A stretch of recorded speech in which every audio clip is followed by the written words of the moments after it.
Hora H do Agro. Oferecimento. Ihara. Agricultura é a nossa vida. Ihara. Consórcio Magi. Volkswagen Caminhões e Ônibus.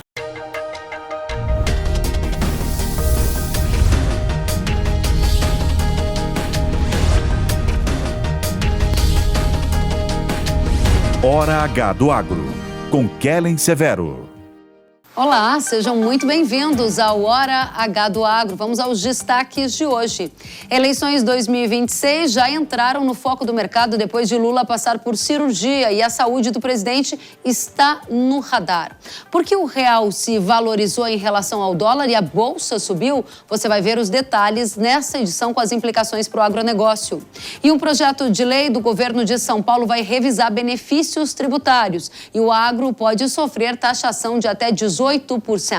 Na pecuária, depois do movimento de alta, o boi gordo recuou e acumulou uma queda de 10% só nesses primeiros dias de dezembro. Será que o preço da carne bovina ao consumidor vai cair também? A gente detalha tudo isso e muito mais nessa edição. No clima, a agência americana não confirma a atuação do Laninha e meteorologistas afirmam que o fenômeno não vai mais ocorrer e haverá mudanças no clima. Que mudanças são essas? A gente te conta nesta edição do Hora H do Agro, que já está no ar.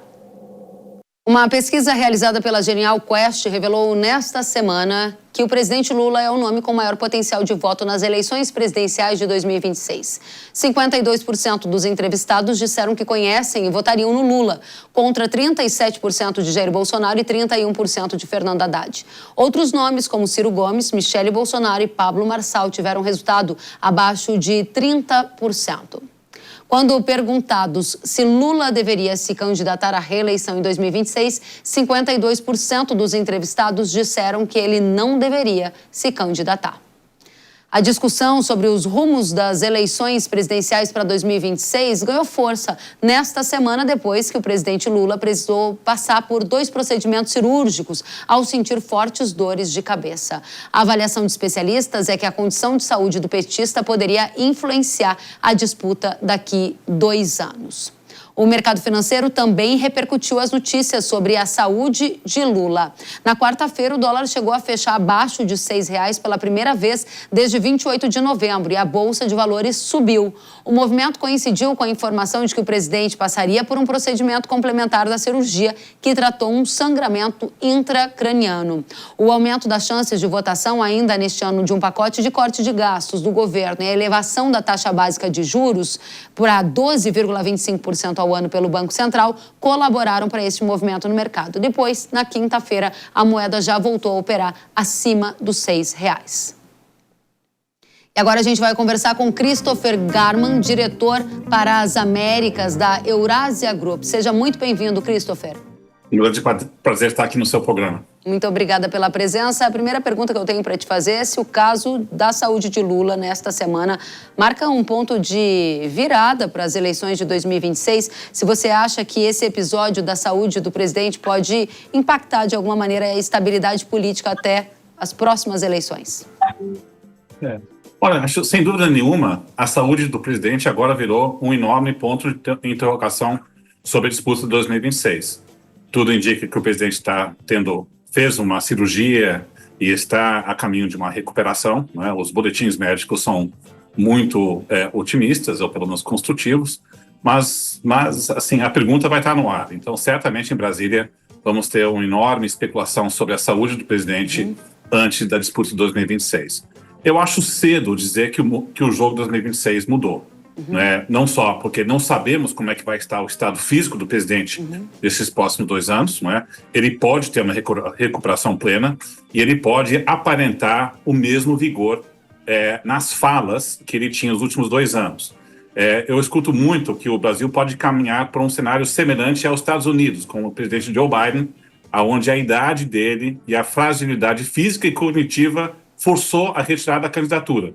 Mas é importante lembrar que, no caso dos Estados Unidos, o Joe Biden aparentava uma fragilidade física, né, na maneira que ele andava, se comportava, e também nas falas, antes mesmo do debate desastroso que levou à sua saída.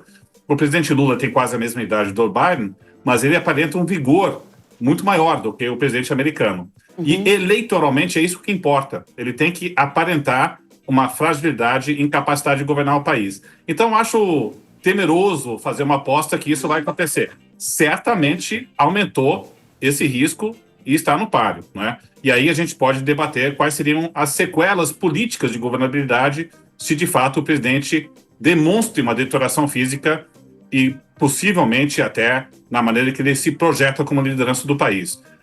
Do meu ver, eu acho isso preocupante, porque o desespero no Paço Planalto para 2026, seja por Lula se eleger ou fazer um sucessor, aumenta, e com isso, riscos de mais gasto e medidas populistas também aumentam. Muito interessante o ponto que você traz, e ele vai ao encontro de algumas imagens que foram divulgadas nas redes sociais da Presidência da República ainda na sexta-feira, mostrando o presidente Lula andando pelos corredores do hospital numa tentativa, a meu ver, clara de demonstrar uma boa saúde e uma boa recuperação. Você falava que ele precisa parecer bem para que a gente tenha mais segurança, né, de que Lula pode estar nas eleições de 2026. Mas você falou ainda sobre sequelas políticas de governabilidade. Então, ele passou pelas cirurgias e essas sequelas já aparecem. De que forma a gente pode trazer isso como exemplos reais depois dessa semana agora em Brasília, Christopher? Olha, eu acho que as sequelas políticas de curto prazo são pequenas, né? Nós temos uma agenda muito carregada até o final desse ano.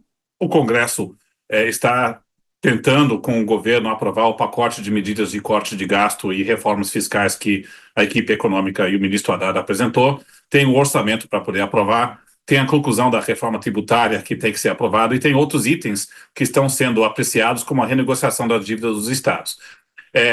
Assim, o presidente fora de combate, nessa reta final cheia, claro que carrega um ônus maior para poder aprovar essas medidas, dificulta o trabalho do Paço Planalto, mas ainda assim achamos que o pacote de corte de gasto tende a ser aprovado, as lideranças do Congresso reconhecem a necessidade de dar esse sinal de confiança. O Paço Planalto acolhe um desgaste maior, mas eu diria que são desgastes mais pontuais. A minha preocupação maior, que eu estava chamando a atenção na minha primeira intervenção, se, né, esse é um grande se o presidente Lula não recupere plenamente, ele começa a demonstrar sinais de fragilidade física ao longo dos próximos meses em 2025, e até ele demonstra fragilidade na fala, é claro que isso vai impactar a avaliação no Planalto sobre ou a capacidade de reeleger o presidente ou de fazer um sucessor. Nesse ambiente, se esse diagnóstico é feito, que talvez só vamos ter clareza no final do primeiro tri, alguns meses, não é? Se de fato houve uma queda. Se esse diagnóstico é feito, aí eu diria que o desespero do governo para tentar fazer o sucessor ou eleger um presidente que tem esse passivo aumenta, e aí o incentivo de tomar medidas de mais crédito, mais gasto, medidas de populismo aumenta. Então esse é um risco, eu diria, Kellen, que é mais um risco para a segunda metade de 2025, não no curto prazo. No curto prazo é um presidente fora de combate com uma agenda muito pesada, mas parece que a maioria dessa agenda tende a ser aprovada antes do recesso parlamentar. Muito bem, você coloca outro ponto que eu acho que é bastante relevante e que responde em parte a pergunta que é a manchete da nossa entrevista aqui, como a disputa presidencial já impactará o novo ano. Você coloca uma atenção muito grande no aspecto de medidas populistas, o que significa maior gasto público, maior pressão fiscal, que são justamente os elementos que levaram o dólar a um novo patamar. Um patamar acima de 6 e uma grande desconfiança sobre a capacidade ou até mesmo o interesse real desse governo de lidar com o problema fiscal. Se essa for a direção tomada pelo governo Lula de aumentar políticas eleitoreiras, já de olho em 2026, a economia vai se deteriorar mais? E se a economia se deteriorar mais, esse será um efeito bastante negativo para a eleição da próxima temporada? Sem dúvida nenhuma, Kellen, que você colocou é correto. Se o governo dá sinais de mais programas e medidas eleitoreiras com cunho populista, que mina a confiança ainda mais das contas públicas, o efeito eleitoral tende a ser contrário, porque é um dólar mais fraco, traz mais inflação para casa, empurra o Banco Central para manter juros altos por um período mais longo. Então, isso é um ciclo vicioso que mais prejudica do que ajuda a chance de reeleição do presidente. Mas eu só diria o seguinte, só para deixar claro o meu ponto. Esse risco está proporcional ao grau de preocupação no Palácio Planalto sobre a capacidade de reeleger o presidente ou fazer seu sucessor. Tá? Então, esse risco aumenta proporcionalmente a um desgaste do governo, quedas de aprovação do presidente Lula, ou um diagnóstico que em 2026 a oposição tem uma vantagem. Não é isso que vemos hoje.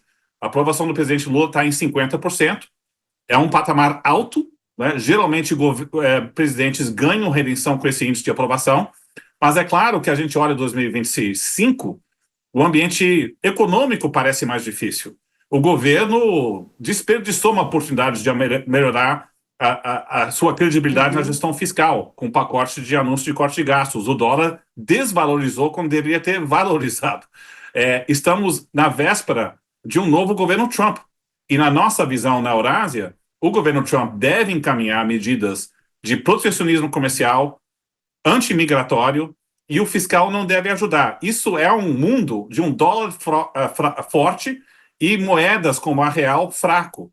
A gente acha que esse risco está sendo subestimado no mercado, tá? Então a gente já está entrando num cenário de 2025 com um real mais fraco, juros mais altos, onde a atividade tende a cair. Se o Lula está enfraquecido fisicamente e o pânico no Planalto começa a aumentar sobre 2026, aí o risco de você entrar nesse ciclo vicioso aumenta. Eu diria que é um risco para a gente ficar de olho, mas quando eu penso quais seriam as repercussões da política econômica de um Lula debilitado, isso é uma questão médica, né?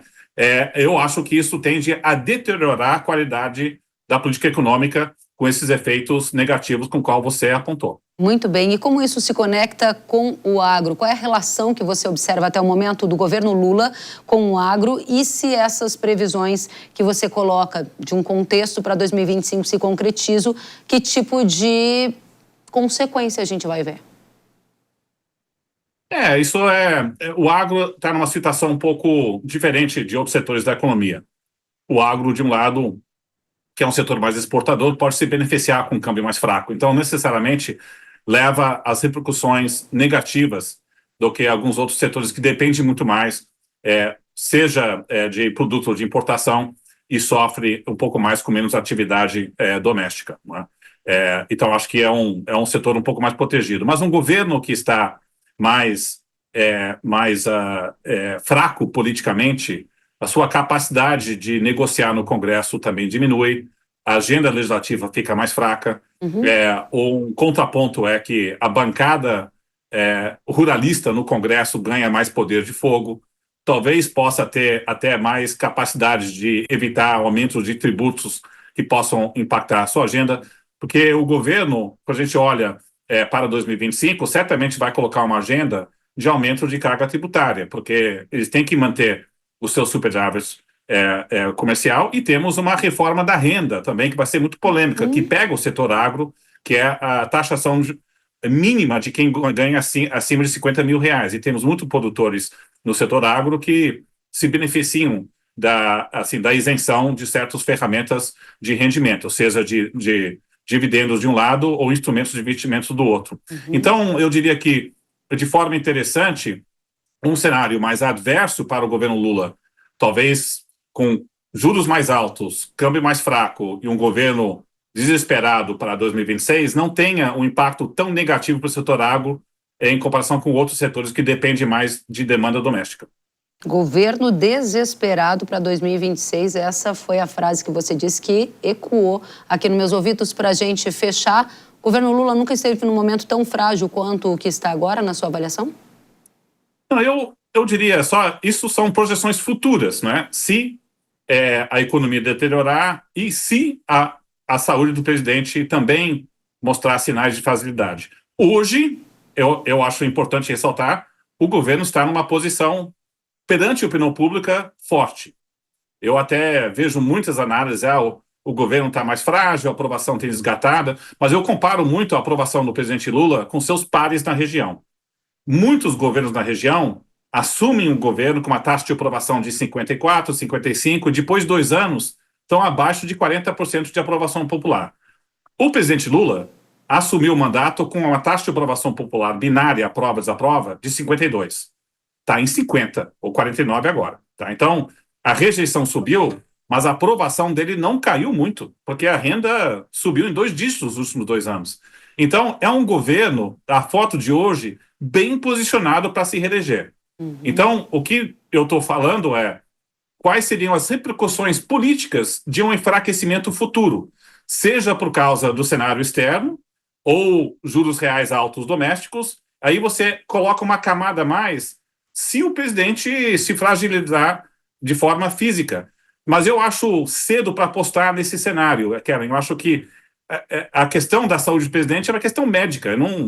Eu sei que hoje todo mundo virou palpiteiro de cirurgias craniais, né, e o estado neurológico do presidente. Eu não sei. É factível que ele tenha uma recuperação plena, sem grandes sequelas, e ele pode ter sequelas, mas a gente vai ter que ver. Mas se não tiver sequelas, acho que não muda muito o jogo para 2026. Aí nós ficamos com um cenário externo mais desafiador e o governo desperdiçou uma enorme oportunidade de melhorar a sua credibilidade fiscal, não é, 2 semanas atrás. E vai pagar um preço por isso de juros mais altos. Muito bem. Isso, eu acho que dificulta a vida da reeleição do presidente, sim. A questão é o quanto. Pode ser modesto ou pode ser maior. Muito bem. Christopher Garman, muito obrigada. Christopher, que é diretor para as Américas da Eurasia Group, esteve conosco fazendo análise desse momento político e as previsões também para 2025 com implicações no agro. Volte sempre, Christopher. Até a próxima. Muito obrigado, Karen. Prazer estar aqui com vocês. Igualmente. E como nós citamos mais cedo, o Comitê de Política Monetária do Banco Central elevou a Selic em 1 ponto percentual. Com isso, a taxa básica de juros da economia brasileira subiu para 12,25% ao ano. O Banco Central usa a elevação dos juros como uma maneira de conter a inflação, que nos últimos 12 meses acumula uma alta de 4,87% e está acima da meta estipulada pelo governo. Agora, tratando de projeções econômicas para o agro, a Confederação da Agricultura e Pecuária do Brasil divulgou nesta semana as projeções para o agronegócio em 2025. O PIB no agro deve subir 5% em relação a 2024, puxado pela produção de grãos e crescimento da indústria de insumos e das indústrias exportadoras. Porém, a CNA revelou uma preocupação com a alta dos juros e inflação no Brasil, além dos desafios atrelados a um câmbio valorizado. Os desafios no orçamento público também estão no radar, pelo potencial impacto que podem ter na disponibilidade de recursos para crédito rural e seguro agrícola. Vamos entender o que vem pela frente em 2025 com Alê Delara, que é diretor da Paine Agronegócio e nos faz companhia. Alê, seja muito bem-vindo ao Hora H do Agro. Olá, Kellen. Obrigado pelo convite. Sempre um prazer falar contigo. Da mesma forma, Alê, qual vai ser o cenário para o agro em 2025? 5% de crescimento projetado pela CNA é um cenário de otimismo? Vai ter renda no setor agro? Qual é a sua visão?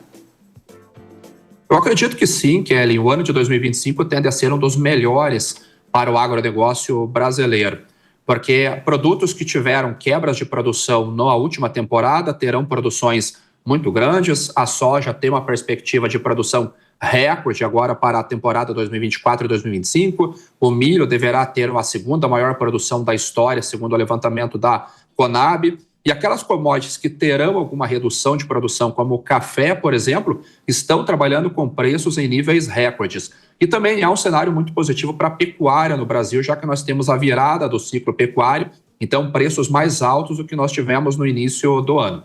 O desafio ele está justamente na gestão de risco, porque é um setor que está muito alavancado. Essa alavancagem ela vem sendo formada desde 2023, quando nós tivemos uma grande queda nos preços dos produtos agropecuários aqui no Brasil. Então, muitos empréstimos foram feitos com taxas muito altas e esses empréstimos vêm sendo carregados até agora. Esse ano de 2024, alguns setores já sentiram essa elevação, tivemos um número recorde de recuperações judiciais e o ano de 2025 deve ser nessa mesma tocada. Mas com relação a volume de produção e com relação a volume de exportação, nós devemos ter um ano excelente para o agronegócio. Interessante, porque quando a gente fala de PIB, a gente fala de produção com um dólar em novo patamar acima de 6, isso também ajuda a inflar, aumentar esse número, mas muita gente reclama sobre a rentabilidade. Rentabilidade da soja, de acordo com diferentes consultorias no Brasil, pode ficar em uma das piores rentabilidades em áreas, por exemplo, de Mato Grosso, mais distante dos portos, em pelo menos 20 anos. Então, de um lado, a gente tem um PIB positivo, mas de outro lado, a gente tem um desafio de renda. E esse desafio vem de uma produção alta, mas de preços não tão remuneradores para a soja. Esse será um problema ou não chega a tanto na sua avaliação? Vai ser um problema sim, Kellen, porque nós tivemos uma elevação de custos a depender do momento que os produtores rurais fizeram a compra dos seus insumos. Aqueles que se anteciparam, conseguiram comprar para a soja, por exemplo, um cloreto de potássio em meados do primeiro semestre, eles pegaram preços muito favoráveis. Quem foi realizando comercialização ao longo desse segundo semestre para entrega futura, travando taxa de câmbio, travando prêmios de exportação, ou às vezes mesmo atuando sobre o derivativo da Bolsa de Chicago, esse conseguiu garantir alguma margem positiva. O desafio ele vai estar para quem deixou para comprar na última hora, para quem está totalmente descoberto na venda agora. E como nós já começamos a sentir que teremos uma safra muito grande, os preços já começaram a ceder. Assim, as relações de troca elas começam a piorar, ou seja, eu preciso de mais produtos para pagar os meus insumos e isso acaba trazendo um prejuízo. Quando eu trago para a mesa também a alavancagem, a taxa de juros dos empréstimos anteriores, de uma escassez de crédito nesse momento, já que o setor trabalha preocupado com o risco de dominância fiscal, com o risco de recuperação judicial, que nós tivemos um grande crescimento esse ano, é um ano bem desafiador. Então, vai depender do momento que os produtores fizeram a aquisição dos insumos, o momento que ele fez a venda e como que ele está tratando a gestão de risco dentro da propriedade. Mas que será um ano de margens mais apertadas do que nós tivemos nos anos anteriores, isso com certeza. Muito bem. Isso a gente está falando aqui de soja, para todos que nos ouvem. Há pouco a Lê Lara citava outros exemplos, o café, que está com um dos preços mais altos da história, a pecuária, que também está num ciclo de recuperação, o milho, segunda safra, que ainda promete também uma rentabilidade positiva. Passando adiante, a nossa pergunta para a audiência, Ale, é: o PIBão do agro vai melhorar a renda no Brasil? Você já disse que no agro, em alguns segmentos, a gente vai ter renda positiva, deve ser um ano bom. Mas a renda do Brasil, e por que essa pergunta? Porque se a gente tem uma produção maior, em tese, a gente pode ter uma diminuição da inflação dos alimentos. Se o alimento pesa menos na cesta básica, pode sobrar mais renda para a população. Faz sentido? É isso que a gente vai ver para 2025? O agro vai ajudar a economia do Brasil a não entrar no fundo do poço? Essa é uma pergunta difícil de responder, Kellen, porque nós teríamos que separar por setores. Então, como eu tenho matérias-primas que poderão ter preços mais baixos do que nós tivemos em 2024, 2023, 2022, como é o caso da produção de milho, produção de soja, outros setores tendem a ter preços mais altos, como é a questão das carnes, já que nós teremos menos oferta de animais para serem abatidos, principalmente no segundo semestre do próximo ano. O óleo de soja deve se manter em patamares mais elevados, mas aí dependeremos de quais serão as políticas do Trump que serão implantadas nos Estados Unidos com relação aos biocombustíveis. Se ele mantiver a relação que o Joe Biden implantou e colocar as tarifas contra Canadá, contra México e contra outros países, poderemos ter uma corrida por produção de óleos vegetais nos Estados Unidos, elevando as cotações na Bolsa de Chicago e, naturalmente, nós sentiremos aqui no nosso óleo de cozinha. O café também não há uma perspectiva de que nós teremos uma grande redução de preços no próximo ano. Então, dentro dos produtos da cesta básica, alguns sim, nós poderemos ter preços um pouquinho menores, agora outros, certamente, nós teremos uma inflação muito forte vindo o ano que vem. Então, nos termos de troca, a depender também como que será a guerra comercial e se a China virá para o Brasil comprar mais produtos, nós poderemos ter um arrefecimento na expectativa da inflação. Agora, ter uma renda melhor do ponto de vista de termos de troca e de relações de troca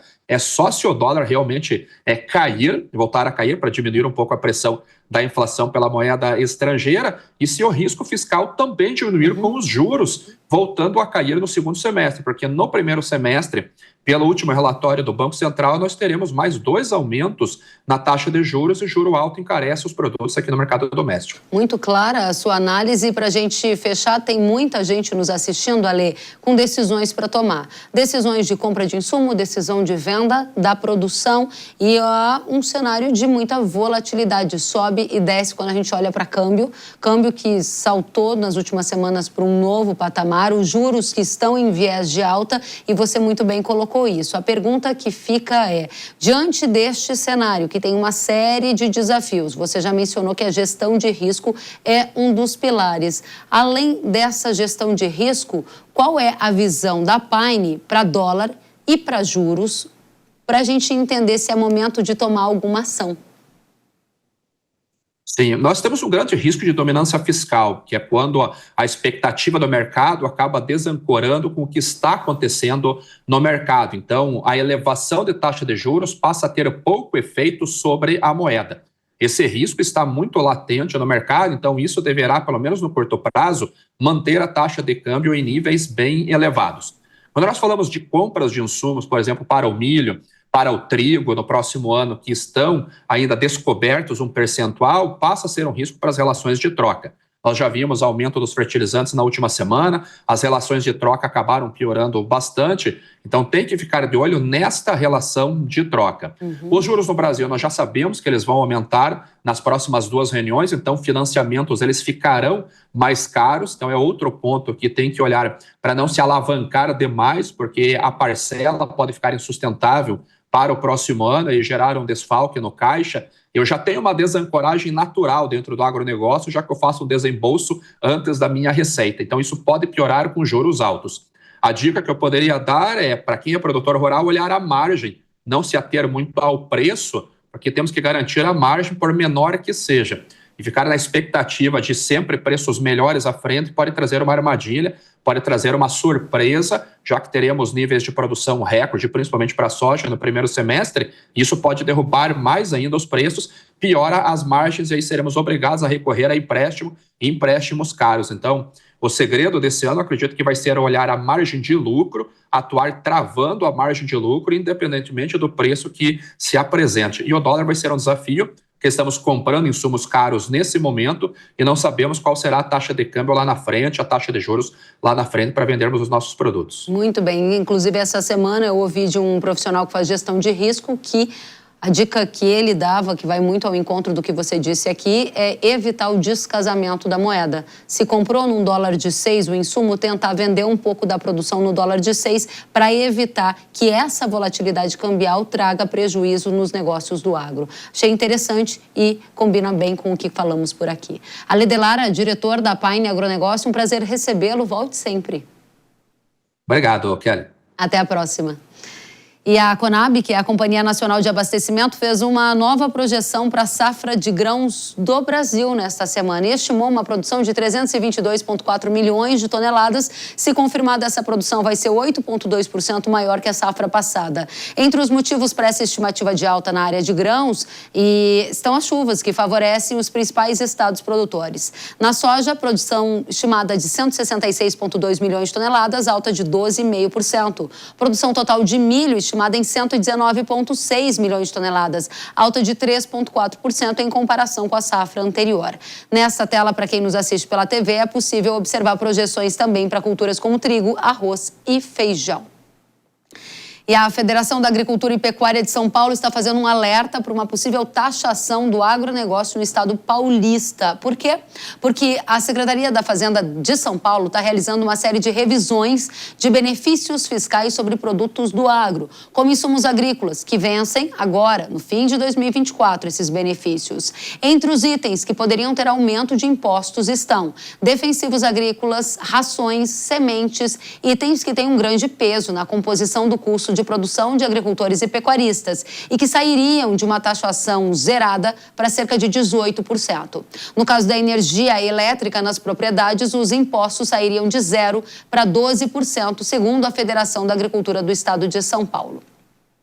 Ao Hora H do Agro, a Secretaria da Fazenda de São Paulo confirmou a revisão dos incentivos tributários e disse que em 2024 já foram analisados 65 benefícios, dos quais 27 não foram renovados. Até o final do ano está prevista a avaliação de mais 198 benefícios de ICMS. A Secretaria afirmou ainda que alimentos como hortifrutigranjeiros, arroz, feijão, constantes da Cesta Básica Paulista tiveram a renovação dos incentivos já encaminhada à Assembleia Legislativa para a aprovação. Os demais itens seguiremos acompanhando aqui no Hora H do Agro.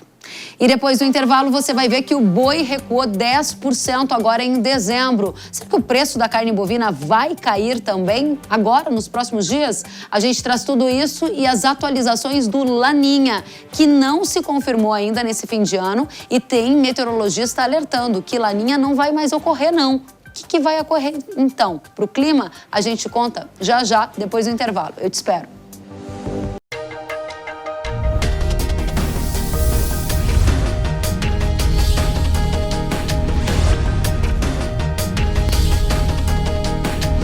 Hora H do Agro, com Kellen Severo.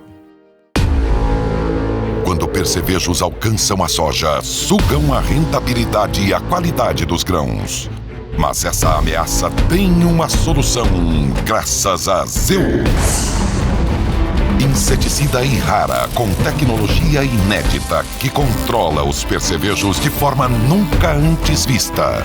Eleve seu poder de controle com Zeus. Produto de uso agrícola. Venda sob receituário agronômico. Consulte sempre um engenheiro agrônomo. Para quem quer investir no campo, confiança é essencial. Há 45 anos, o consórcio nacional Massey Ferguson é o consórcio oficial de fábrica com qualidade e segurança para o produtor rural. Com um sistema digital autorizado pelo Banco Central, garantimos o melhor para seu investimento. Consórcio Nacional Massey Ferguson.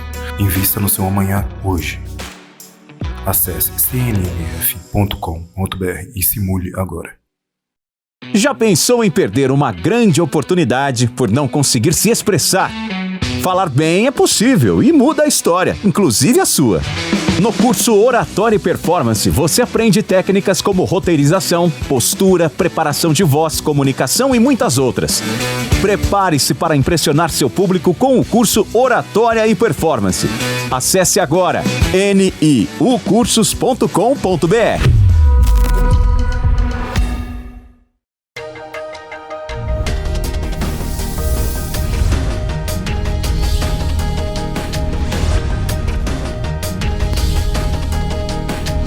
Hora H do Agro, com Kellen Severo. Estamos de volta com o Hora H do Agro aqui na Jovem Pan News. Depois das altas expressivas que observamos no mercado pecuário, o boi gordo inverteu o sinal e registrou queda agora nos primeiros dias de dezembro. Dados do Centro de Estudos Avançados em Economia Aplicada, o CPEA, indicam a arroba com queda de 10% neste mês, sendo negociada por volta de R$ 316. Um dos motivos apontados pelo CPEA para o recuo foi uma maior concentração das entregas de animais por parte dos pecuaristas. Enquanto isso, a população continua sentindo os efeitos de um preço mais alto da carne. Dados do IBGE indicaram nesta semana que as carnes no mês de novembro subiram 8%. Foi um dos principais itens que puxou a inflação geral para cima. Vamos saber se essa queda do preço do boi gordo vai chegar ao consumidor final e quando isso deve ocorrer. Para trazer estas e outras respostas, a gente convidou o Leandro Bovo, que é CEO da Radar Investimentos e está conosco. Seja bem-vindo à Jovem Pan News. Tudo bem, Bovo? Olá, Kellen. Obrigado. É um prazer estar aqui com vocês. Obrigada a você pela companhia e conta pra gente, o preço do boi ao pecuarista vai continuar recuando de agora em diante? O que está causando esse recuo, que eu posso dizer até expressivo, de 10% em poucos dias do mês de dezembro? Na realidade, a gente tem que colocar esse recuo dentro de um certo contexto, né? Os preços saíram do patamar de R$ 240 por arroba em final de agosto, atingiram R$ 350 por arroba em final de novembro, né? Então foi uma das deve ter sido a maior alta histórica dentro de um curto espaço de tempo como esse. Uhum. E agora eles caíram, o preço está caindo um pouco, mas está só corrigindo um movimento muito forte de alta que aconteceu. Esse movimento foi em grande parte explicado pela dois fatores, né? A exportação aumentando, a gente exportou muito, e o tempo seco, né? A gente teve a maior seca da história esse ano. Agora, esse movimento se reverteu. A exportação está diminuindo, como é tradicional no final do ano, e voltou a chover. Então, esses dois fatores estão fazendo os preços recuarem um pouco dos patamares recordes que atingiram até poucas semanas atrás. Esses dois fatores, exportação recuando no final do ano e o retorno da época chuvosa, favorecem uma tendência de baixa para o preço da arroba ao pecuarista a partir de agora? No curto prazo, sim. É um movimento natural. À medida que os preços sobem, a tendência do produtor é vender menos, porque ele está vendo o preço subir e aí as vendas acabam sendo compassadas. O que, naturalmente, gera um acúmulo de oferta, né, para ser vendido, entre aspas, no preço máximo. Obviamente que ninguém consegue vender no preço máximo, então o pecuarista tende a vender quando os preços começam a cair. E aí, nesse momento, as vendas são aceleradas, né? E a gente está exatamente passando por esse movimento. Então, no curto prazo, ainda a tendência é de um excesso de oferta para uma demanda na exportação que ainda não está diminuindo, né, como é natural diminuir, e o mercado interno, que é bom no fim do ano, né, sazonalmente, dezembro é o melhor mês de venda de carne no mercado interno, porém, hoje o que está sobrepujando é esse aumento da oferta que a gente tem visto nas últimas semanas. Legal, então de um lado a gente tem o pecuarista que perdeu eventualmente aquele boom do preço que você mencionou, uma correção, uma tendência de curto prazo para baixo em função dos fatores que você colocou. De outro lado, o consumidor final um pouco mais assustado, a gente mostrou a inflação aqui do mês de novembro, carnes puxando o indicador do IBGE e muita gente na época de Natal, época de Ano Novo, se preparando para um churrasco de celebração, mas achando a carne ainda cara. Quando a gente ouve você dizendo que pode ter uma correção, essa correção que já chegou ao pecuarista vai chegar também ao consumidor? Na prática, o consumidor vai conseguir pagar mais barato pela carne bovina agora em dezembro? Em dezembro, a tendência é que não. Esse repasse da queda que aconteceu para o pecuarista não chegue integralmente para o consumidor, por dois motivos. Primeiro, porque a alta não foi repassada integralmente. Como você mesmo falou, a inflação das carnes em novembro foi de 8%, né? A alta das carnes em novembro, 8%. O boi subiu mais de 20%. Então, esse recuo agora, como a indústria não repassou toda a alta para o consumidor, justamente com medo de não diminuir muito o consumo, né? Uma tentativa de não diminuir muito o consumo, agora essa queda vai recompor um pouco a margem da indústria e não vai ser repassada integralmente para o consumidor. Esse é o primeiro motivo. E o segundo motivo é que justamente no final do ano é o mês de maior demanda, as confraternizações, o churrasco de fim de semana acaba acontecendo, então o consumo de carne é menos elástico, né, ao preço nesse mês de dezembro, obviamente que a indústria sabe disso, então a tendência é que em dezembro esse recuo não seja repassado integralmente para a carne, infelizmente, para o consumidor. Agora, para a gente voltar ao pecuarista, que acompanhou você dizendo que no curto prazo esses preços da arroba ficarão mais acomodados nesse patamar mais baixista do que aqueles que a gente viu nos últimos meses, do boom do preço da arroba. Quando que o preço volta a subir? A gente está entrando numa mudança de ciclo, né? E essa mudança de ciclo, mais eventualmente uma exportação aquecida em 25... O que vai acontecer em 25, logo depois desse curto prazo, que a gente pode dizer o quê? Janeiro, fevereiro e março? Ou não? Coloca a gente numa linha do tempo e diz quando o preço volta a subir. Eu diria que curto prazo eu chamaria de dezembro e janeiro. Dezembro por conta a oferta acumulada que a gente tinha, que acabou vindo ao mercado meio concentrada agora. Janeiro vai se beneficiar um pouco dessa oferta também, ou seja, essa oferta não vai ser consumida integralmente em dezembro e vai resvalar para janeiro também, que é um mês tradicionalmente muito ruim de venda de carne no mercado interno, é o mês da ressaca e das contas de fim de ano que vão chegar, né? Então a tendência é que esse movimento baixista continue ainda dezembro e janeiro, porém a expectativa para 2025 ainda é uma expectativa boa, por dois motivos. Dólar, né? A gente está com um dólar de R$6, isso favorece enormemente as exportações brasileiras, e também uma menor oferta, principalmente de fêmeas. 2024 foi um ano de recorde de abate de fêmeas. 2025, com certeza, vai ser menor esse número de abate de fêmeas. Então, menos fêmeas no mercado significam menos carne disponível e acaba dando sustentação para altas do boi gordo, tanto por conta da exportação, quanto por conta dessa menor oferta. Em síntese, um bom ano para o pecuarista 2025 e um ano de carne bovina cara ao consumidor. Em linhas gerais, a gente encerra dessa forma? Sem dúvida, eu acho que essa é a tendência. A pecuária vem passando nos últimos 2, 3 anos por preços muito baixos, né? Então, ou seja, o consumidor brasileiro foi muito favorecido por essa crise enfrentada pela pecuária, que proporcionou carne a preços bastante baixos. Agora, essa tendência se reverteu, então, infelizmente, para o consumidor, 2025 vai ter carne um pouco mais alta e, felizmente, para o produtor, ele vai conseguir vender o boi um pouco mais caro do que foi em 2024. Leandro Bovo, uma satisfação tê-lo conosco. Leandro Bovo, que é CEO da Radar Investimentos, está convidado para voltar sempre. Até a próxima. Muito obrigado, grande prazer estar aqui com vocês. Obrigada, Bovo. E agora nosso tema é clima. A Agência Climática dos Estados Unidos, a NOAA, indicou nessa semana que o fenômeno Laninha, que era previsto para começar agora em dezembro, ainda não se confirmou. Em um novo relatório, a NOAA disse que a neutralidade climática continua atuando neste momento, mas que os modelos ainda projetam um Laninha de fraca e curta duração. No trimestre de dezembro a fevereiro, há uma chance acima de 70% de ocorrência do Laninha, sinalizado nas barras em azul. Mas veja que ao longo dos meses, essa probabilidade cai, dando um rápido lugar para a neutralidade climática sinalizada em cinza na arte, para quem nos acompanha pela TV. Agora, a Safira Energia, uma empresa de meteorologia, revelou que o fenômeno Laninha pode nem acontecer, nem se confirmar, e, com isso, gerar uma série de mudanças nas projeções climáticas. Que mudanças são estas? A gente vai perguntar agora mesmo para o Celso Oliveira, que é meteorologista da Safira Energia. Celso, seja muito bem-vindo. Muito obrigado, Kellen. Olá a todos. Tem um Laninha que não aconteceu e você está dizendo que ele pode nem acontecer em 2024 e 2025 também? Isso, exato, porque vai empurrando com a barriga, né? Ele vai sendo postergado, e aí chega um momento que o Oceano Pacífico ele entra num período aí de temperaturas mais elevadas, ele não fica tão resfriado como está agora.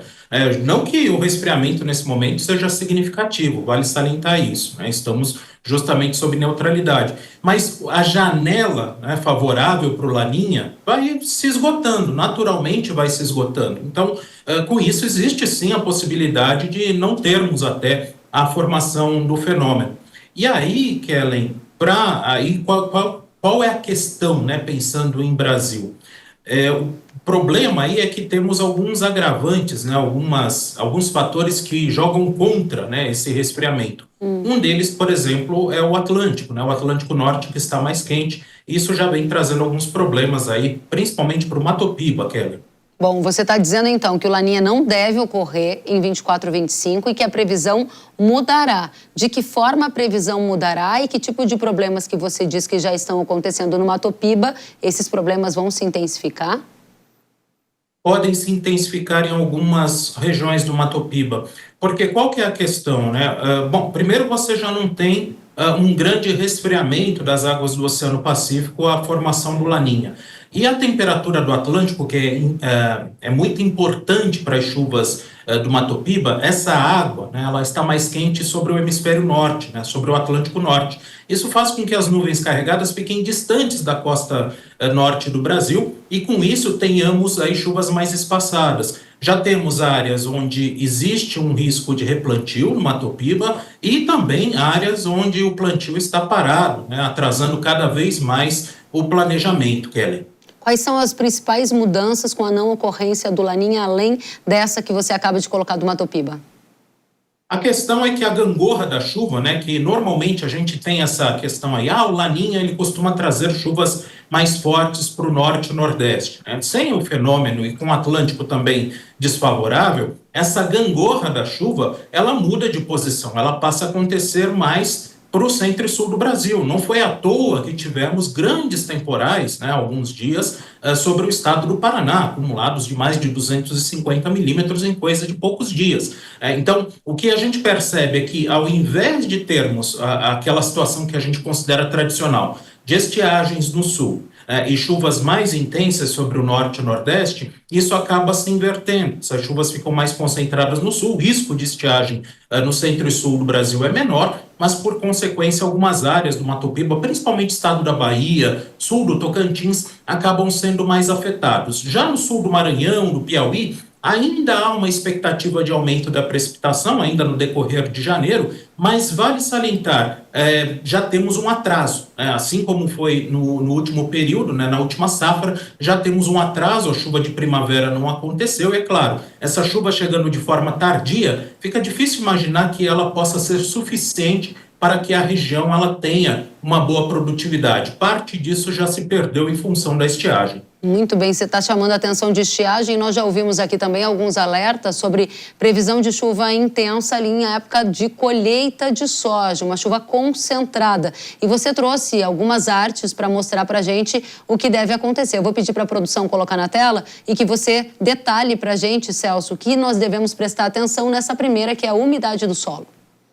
Pois é, e aí o que chama a atenção, Kellen, eu chamaria a atenção para uma área específica entre o norte do Tocantins e o Maranhão, algumas áreas também no noroeste da Bahia, que justamente mostram umidade de solo mais baixa, em compensação, Mato Grosso, Goiás, norte de São Paulo, em função das precipitações ocorridas em outubro e novembro, já tem umidade de solo mais elevada. Isso mostra um pouco, como é que a situação está um pouco diferente. E aí vem a anomalia projetada para o decorrer de dezembro. Olha só como a projeção é de chuva justamente abaixo da média em Minas Gerais, uma boa parte do Mato Piba, Goiás, Mato Grosso.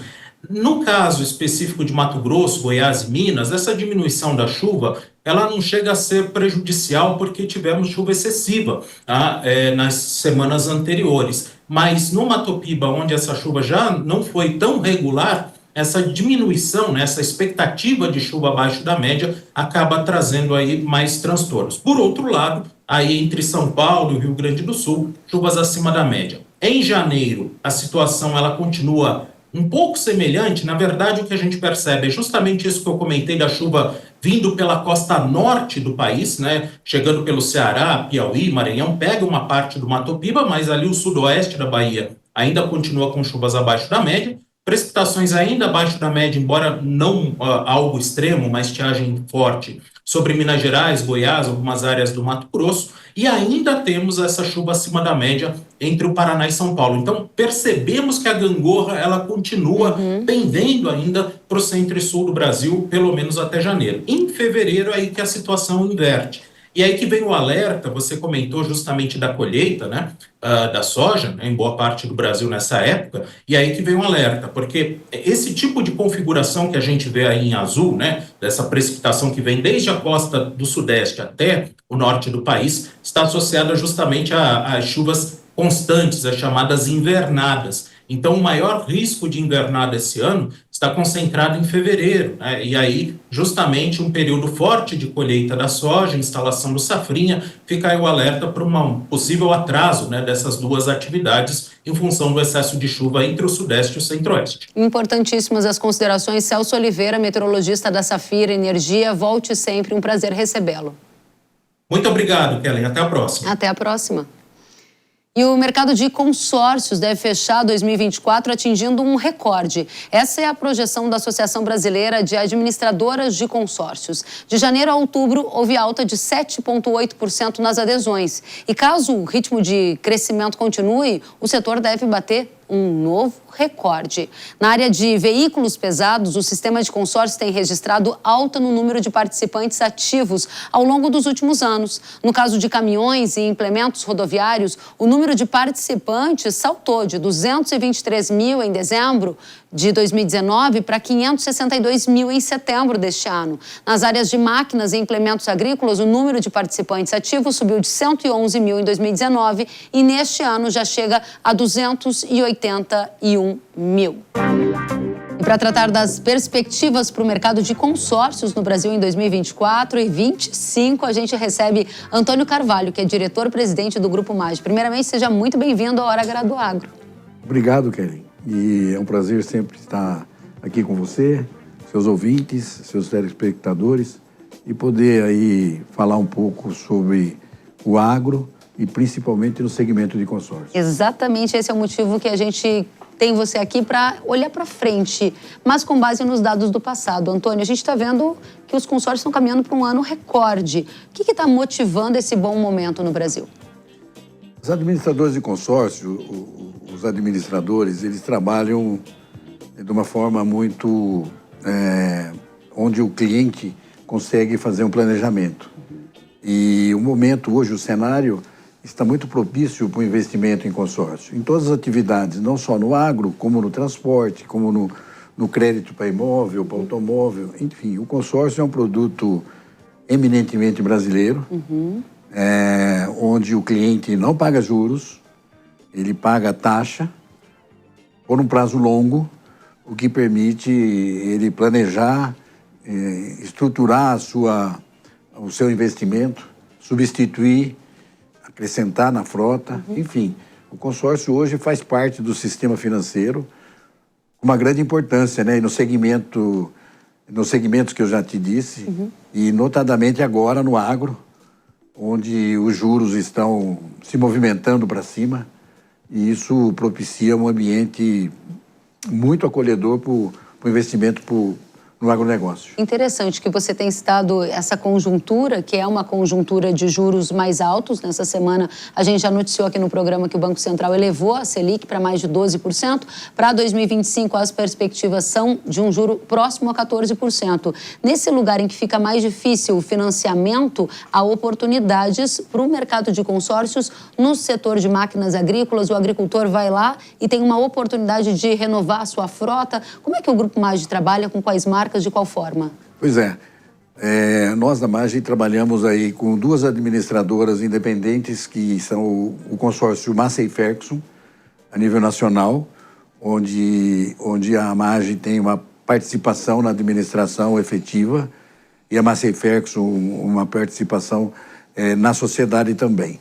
E o outro, a administradora, é o consórcio Valtra, também de atuação nacional, através das suas redes de concessionárias para todo o Brasil, proporcionando aos clientes essa oportunidade de troca ou aquisição de maquinários.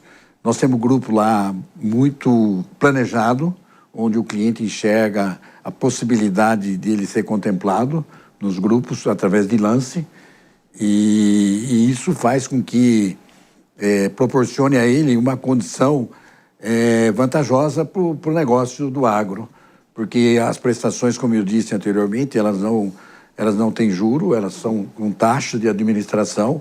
É uma taxa de administração média hoje no mercado do agro é 14%, 15% no prazo de 120 meses, 60 meses, dependendo do plano. Então, e as prestações têm variações de acordo com o IPCA. Então, dá uma certa tranquilidade para o investimento e planejamento para o agricultor, né? Tem um horizonte, né? Agora, você tratava de questões da macroeconomia que também impactam nessa decisão de negócios.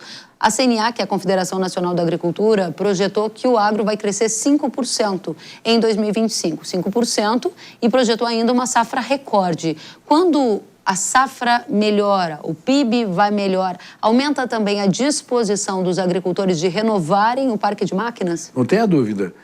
O cenário aí para o próximo ano é de safra recorde. Então, no consórcio, ele também tem o cenário de crescimento de clientes investindo no sistema, programando a compra, renovando a sua frota, porque com o aumento de área plantada ou com o aumento de produção por hectare, isso exige do agricultor um investimento e um planejamento com máquinas mais produtivas, mais modernas. E o consórcio é a ferramenta que hoje representa mais de 20% aí na aquisição de máquinas no segmento. Muito bom, 20% é um volume bastante expressivo.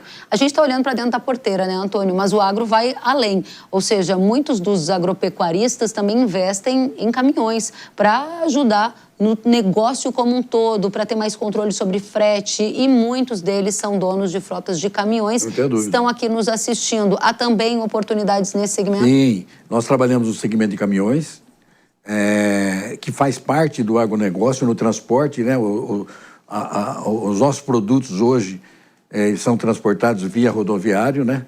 Então, isso propicia também e faz com que o agricultor ele tenha a sua frota locada ou própria. E tudo isso, o consórcio, no sistema que trabalha, atende também muito. O consórcio participa muito do sistema de transporte no Brasil e também representa um percentual muito grande nas entregas de caminhões para o agronegócio. De modo que o consórcio é uma ferramenta hoje e que ela ganhou espaço espontaneamente e agora com esse cenário que se apresenta aí de uma forma de um juro elevado, com a Selic subindo. Então, tudo isso faz com que o sistema tenha maior importância tanto no transporte como na agricultura, né? Como no agronegócio. Antônio, a gente está já se encaminhando para o final do ano e, naturalmente, vocês, empresários, todos nós brasileiros, já estamos aqui traçando metas, planos e tentando entender qual vai ser o cenário do novo ano. Gostaria aqui que você deixasse a sua visão. Qual é a sua visão para o ano que vem aí? Você está confiante? Você está otimista? Temos oportunidades? Temos mais desafios? É com você. Então, eu acho que entendo que a nossa visão e avaliação, pelas informações que recebemos, pelo cenário que se apresenta, será um ano difícil de juros altos e nós entendemos que, conforme já conversamos aqui durante a conversa, a entrevista, o agro vai crescer. E com esse crescimento vamos ter oportunidades. Então, no agro, nós entendemos que a oportunidade será boa, o agro deverá crescer 5%, o segmento de consórcio deverá crescer mais. Eu acho que tudo se apresenta para que isso aconteça. Nos caminhões, notadamente, nos caminhões pesados que fazem o transporte de grão, de milho, de soja, é um produto que deverá crescer muito também no segmento de consórcio. Que ótimo, que a gente tenha oportunidades e que tanto as suas empresas quanto os nossos telespectadores aproveitem o ano de 2025 para ter muitas realizações. Antônio, obrigada pela presença, volte sempre. Obrigado a você, obrigado pela oportunidade. É um prazer sempre estar conversando com você, seus ouvintes, seus telespectadores. E aproveito aqui para desejar um ano com muita proteção divina, com muito progresso e que tenhamos um país melhor para todos, né? E assim seja. Que assim seja. Obrigada a você. Obrigado a você. Antônio Carvalho, diretor-presidente do Grupo UMAGE. E a gente segue adiante aqui no Hora H do Agro, porque agora eu tenho um recado para você. Você, agricultor, sabe que o segredo de uma safra de sucesso está nas escolhas certas. E é por isso que apresentamos Sugoi da Yara, o fungicida com força tripla contra a ferrugem e as principais doenças da soja. Tem a proteção completa contra a ferrugem, contra antracnose e oídio, tudo em um só produto. Com a formulação de alta tecnologia e protetor agregado, Sugoi traz consigo a sinergia de 3 mecanismos de ação, assegurando máxima produtividade. Não perca mais tempo. Faça a escolha certa para o seu plantio. Acesse yara.com.br ou aponte a câmera do celular para o QR Code na tela e saiba mais sobre Sugoi. O Hora H do Agro de hoje fica por aqui. Muito obrigada pela companhia. Até a próxima. Tchau.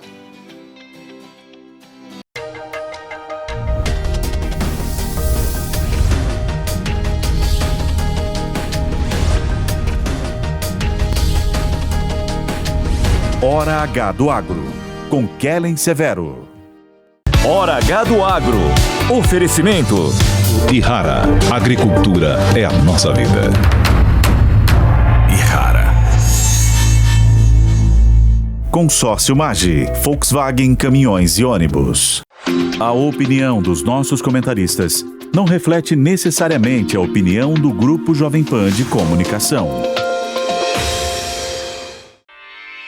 Realização Jovem Pan News.